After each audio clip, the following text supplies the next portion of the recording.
अस्सलाम वालेकुम स्टूडेंट्स, कैसे हैं आप लोग। आई होप कि आप लोग सब खैरियत से होंगे।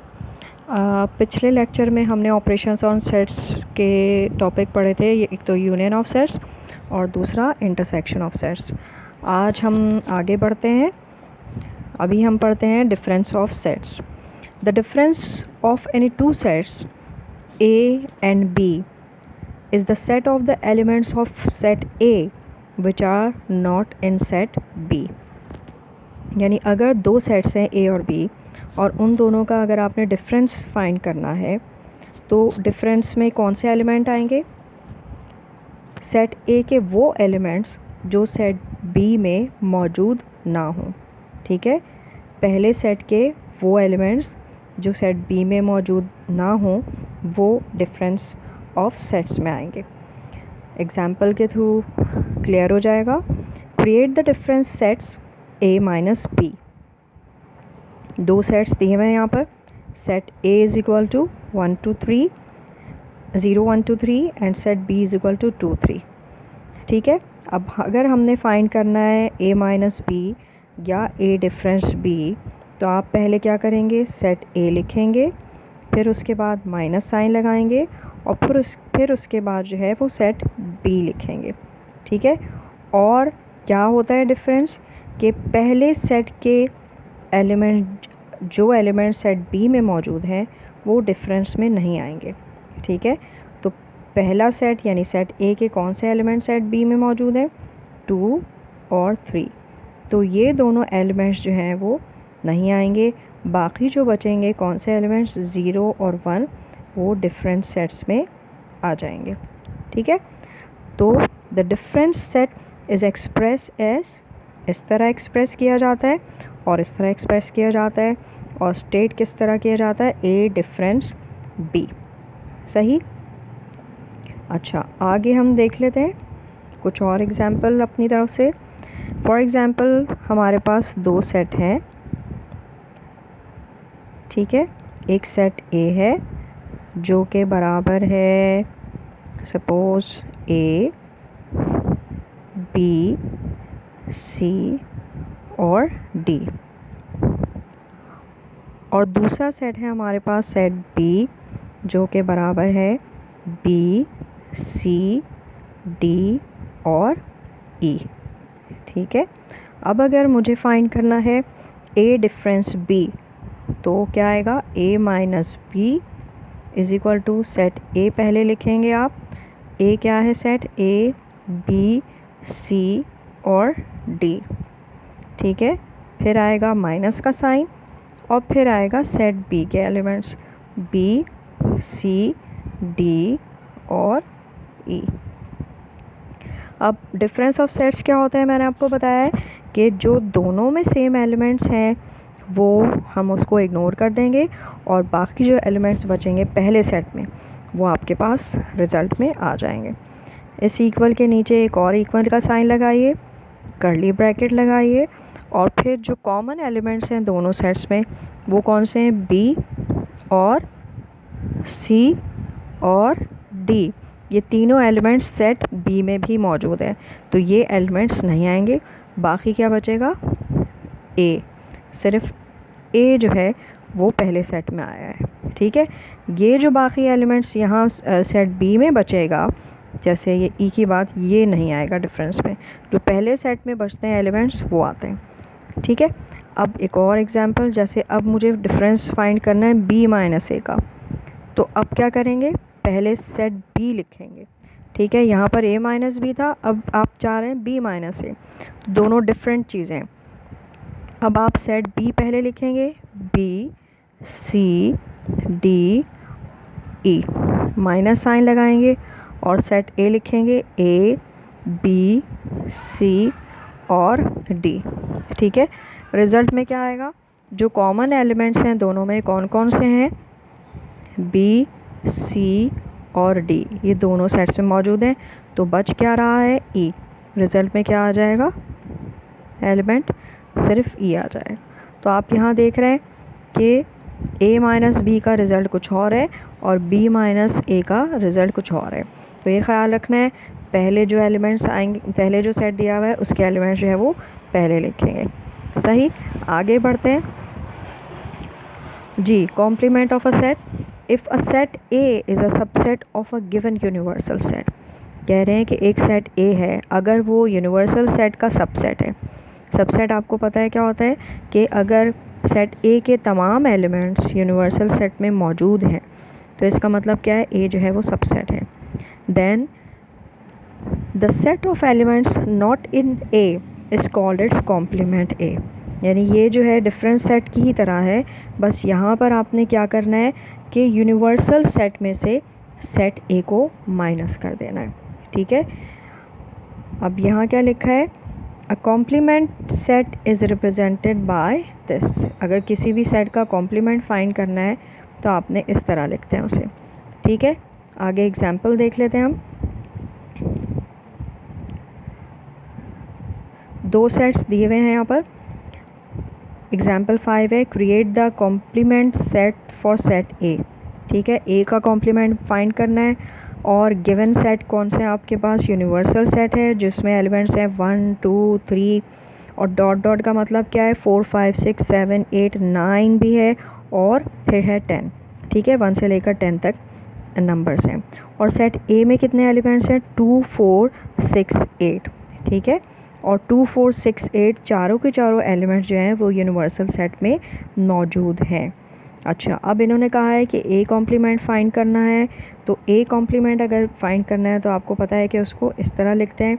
और मतलब क्या होता है कि यूनिवर्सल सेट में से सेट ए को सब्ट्रैक्ट कर देना या माइनस कर लेना या दोनों का डिफरेंस लेना। पहले सेट यूनिवर्सल सेट है तो नीचे दोबारा ए कॉम्प्लीमेंट लिखकर इक्वल का साइन लगा के पहले यूनिवर्सल सेट के एलिमेंट्स लिख दिए, उसके बाद सेट ए के एलिमेंट्स लिखे और बीच में माइनस का साइन लगाया। अब डिफरेंस में क्या होता है कि जो दोनों में सेम एलिमेंट्स हैं वो कट जाते हैं और बाकी जो पहले सेट में मेंबर्स बचते हैं वो आपने लिख देना है।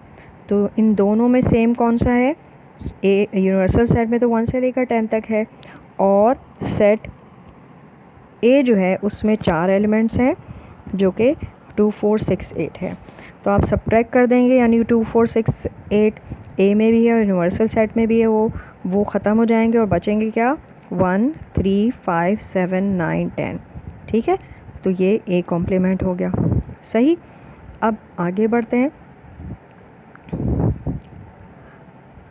अच्छा, आगे हम और भी कुछ क्वेश्चन सॉल्व करेंगे तो फिर उसमें दोबारा से हम कुछ देख लेंगे ये सब चीज़ें, कॉम्प्लीमेंट और डिफरेंस। अच्छा, मैंने कल जो आपको पिछले लेक्चर में जो आपको काम दिया था वो था ऑपरेशंस ऑन सेट्स के चारों जो है वो operations, union of sets, intersection of sets, difference of sets और कॉम्प्लीमेंट्स ऑफ अ सेट। ठीक है, तो ये आपने यकीनन उतार लिया होगा। इसके अलावा आपने ये एक्सरसाइज 1 के 4 क्वेश्चन भी सॉल्व कर लिए होंगे और क्वेश्चन नंबर 5 जो है मैंने मना कर दिया था। ठीक, सिंबल्स भी जो है वो आपको मैंने समझा दिए थे, लेकिन अब ये बुक से या तो फ़ोटोकॉपी करा लीजिए या आप जो है इसको उतार लीजिए। फ़ोटोकॉपी करा के पेस्ट कर लें तो वो इट विल बी बेटर। तो जो है ये भी बुक में होना चाहिए ताकि जब MCQs या ऑब्जेक्टिव टाइप क्वेश्चंस आएँ तो उसमें आप ये सारी चीज़ें आपको मालूम हो। ठीक है, आगे हम देख रहे हैं प्रॉपर्टीज़ ऑफ सेट्स। ठीक, पहले हमने ऑपरेशंस ऑफ सेट देखे थे, अब ये प्रॉपर्टीज़ ऑफ सेट्स हैं। अच्छा, प्रॉपर्टीज़ ऑफ सेट्स में बेसिक प्रॉपर्टीज़ ऑफ यूनियंस है। पहले तो बेसिक प्रॉपर्टीज़ ऑफ यूनियंस क्या होते हैं, पहली प्रॉपर्टी है कॉम्यूटेटिव प्रॉपर्टी ऑफ यूनियंस। ठीक है, ये आप देख रहे हैं कॉम्यूटेटिव प्रॉपर्टी ऑफ यूनियंस। अच्छा, यहाँ दो सेट्स हैं, दोनों का जो है वो फॉर एग्ज़ाम्पल दो सेट्स हैं ए यूनियन बी। ठीक है, किसके बराबर है, is equal to B union A. ये एक प्रॉपर्टी है जो आपको बता रहा है कि ए यूनियन बी का जो रिज़ल्ट आएगा वही बी यूनियन ए का आएगा। ठीक है, तो इस प्रॉपर्टी को हम क्या नाम दे रहे हैं, commutative property of unions. Exam में इस तरह से आ सकता है कि मैं पूछ लूँगी कम्यूटेटिव प्रॉपर्टी ऑफ यूनियंस किसके बराबर है, तो आपने ये वाला स्टेटमेंट जो है वो लिख देना है। ठीक है, नंबर 2 में क्या है,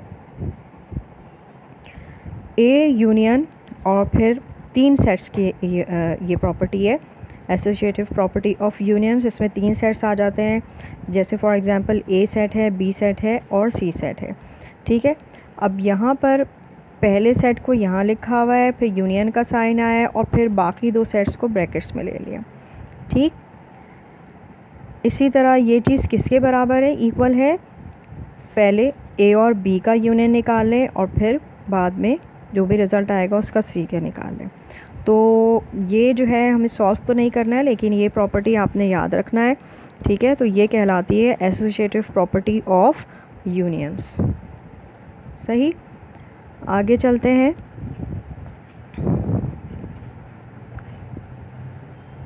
जी, basic properties of intersections. A intersection B is equal to B intersection A, ये कहलाती है कम्यूटेटिव प्रॉपर्टी ऑफ इंटरसेक्शन।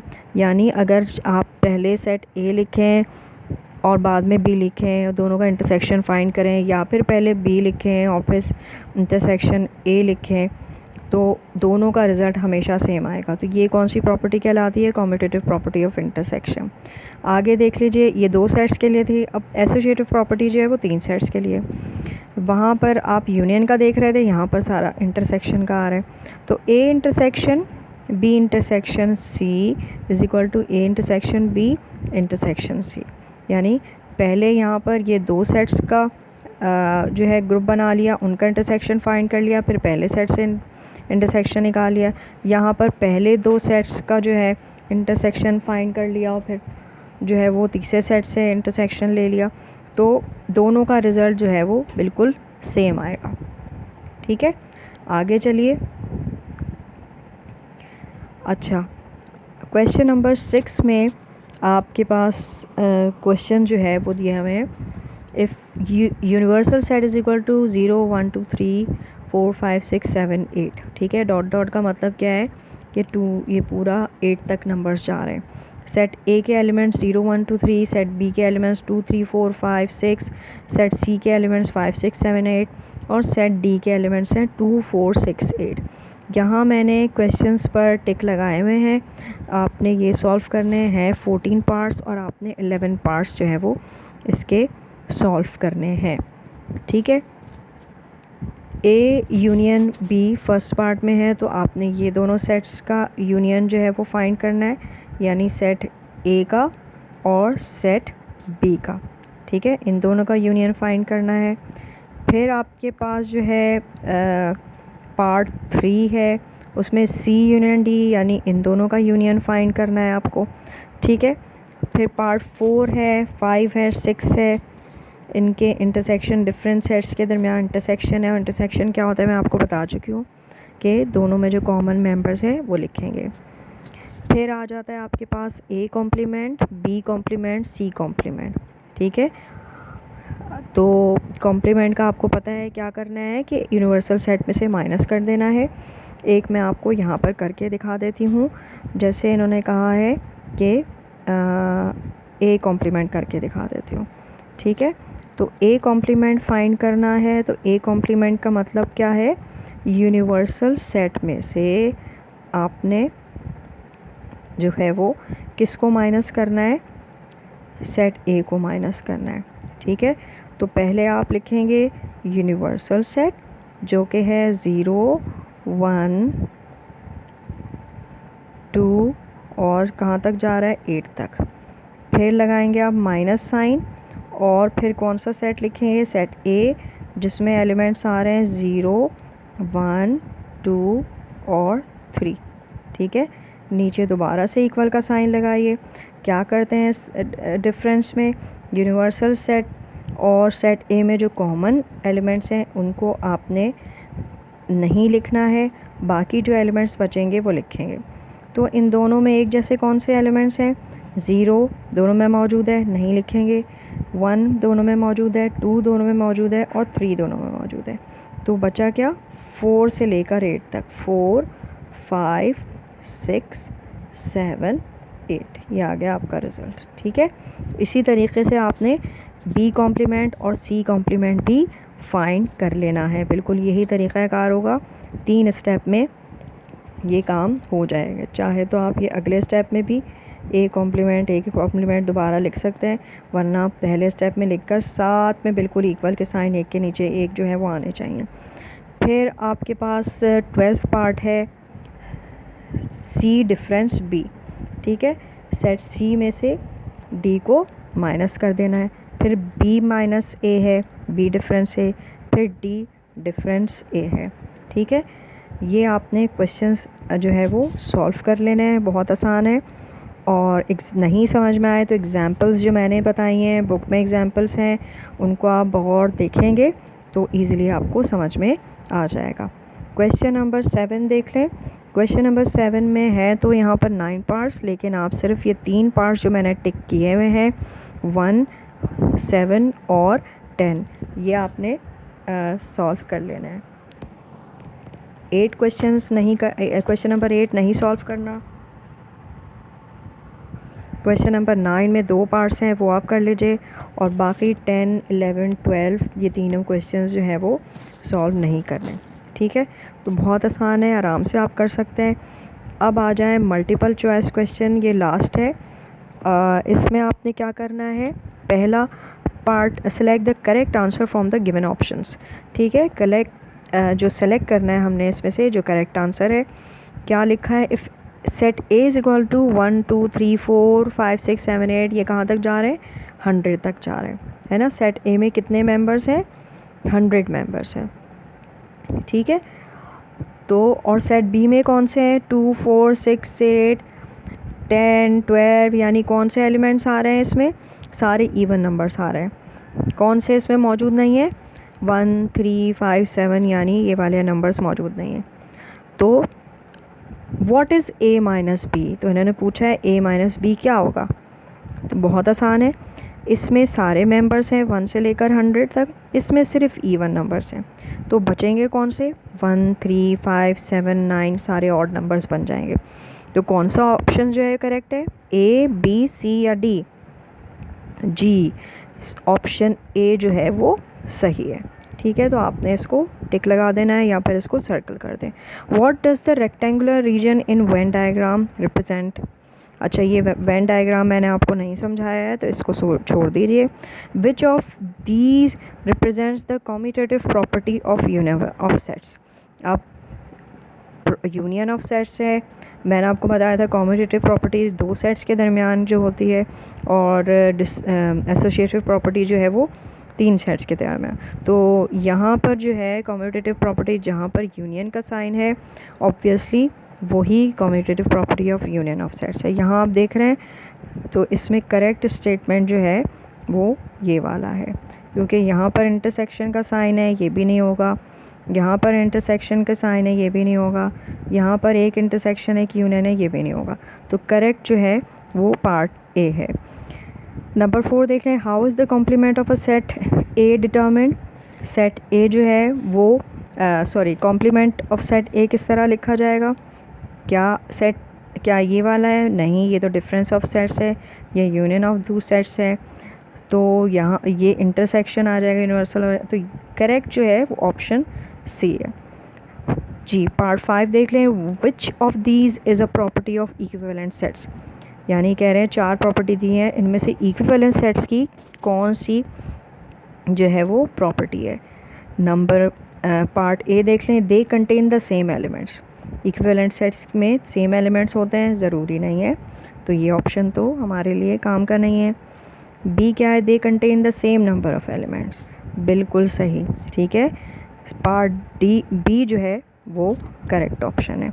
आगे क्या है, they are null set. Equivalent set जो है ज़रूरी नहीं है कि नल सेट हो, तो ये भी नहीं होगा।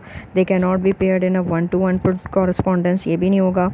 तो पार्ट बी जो है वो इसका या ऑप्शन बी जो है वो करेक्ट है। तो ये आपका होमवर्क भी मैंने आपको बता दिया क्या करना है, और गौर से समझिएगा इसको, ना समझ में आए दोबारा से एक लेक्चर देखें, और बुक में एग्जांपल्स जो दी हुई हैं उनको भी देखें गौर से, और फिर उसी तरीके से सॉल्व करें जिस तरह से आपको बताया गया। ठीक है, तो आई होप कि आप जो है वो इंशाल्लाह दिल लगा के पढ़ेंगे और जल्दी जल्दी एक काम कर लेंगे। ये चैप्टर फिनिश हो गया है, आगे हम जो है इंशाल्लाह आगे चैप्टर नंबर 2 स्टार्ट करेंगे। या फिर इनके हम एमसीक्यूज़ वगैरह अगर टाइम मिला तो एमसीक्यूज़ कर लेंगे। सही है, चलें ओके, फिर इंशाल्लाह अगले लेक्चर में फिर मुलाकात होगी। ओके, अल्लाह हाफ़िज़, सलाम अलैकुम।